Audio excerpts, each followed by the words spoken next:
नमस्कार मु प्रभाती आपण मानक ओडिया होम टिप्स चैनल को स्वागत करुच्ची। आज मु आपण मानक पई केतोटी टिप्स आनीची जहा द्वारा ड्राई स्किन रो जत्न नेबा को सहज हेबो।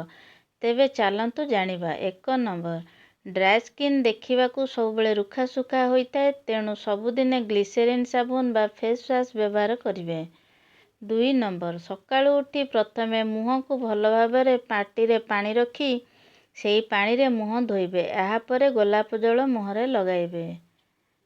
3 नंबर प्रतिदिन 2 थर सकाळ और संध्या रे मॉइश्चराइजर लगाइबे और ग्लिसरीन लगाइबे। एहा द्वारा स्किन ग्लो होइथाय। 4 नंबर गोटिए अंडार हलदी अंश रे मुल्तानी मिट्टी गोलाई मुहरे लगाइबे, सुखी गले धोइदेबे। एहा द्वारा मुहटी ग्लो करिवो। 5 नंबर दही, कंचा क्षीर और लेंबू रस समान परिमाण रे नहीं गोलाई मुहरे लगाइबे, देखिबे मुह चिकण और कोमल लागिबो।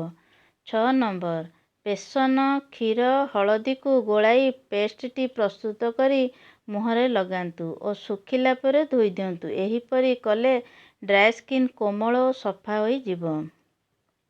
7 नंबर ऑलिव ऑयल को मैदा रे मिसाई पेस्ट तैयारी करी सुखिला पर्यंत मुहरे लगांतु, तापरे धोई दियंतु। 8 नंबर टमाटो फाळे नेबे, ता उपरे चीनी और हलदी पकाइबे और ताहाकु मुहरे घसी घसी लगाई सुखिबाकू देबे। सुखी गला परे धोई देबे। एही परी प्रतिदिन लगाइले ड्राई स्किन जोगु मुहरे जेउ गार गार होई जाए ताहा हेबो नाही। एहा गोटिए घरोई स्क्रब भली काम करे।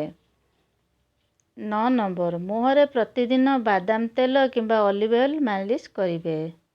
10 नंबर ड्राई स्किन जोगु ओठ खूब जल्दी फाटी थाए, तेणु प्रतिदिन राति रे सोइला बेले क्षीर, गोलाप जल और लेंबू को मिसाई ओठरे लगांतु, ओठ फाटिबो नाही।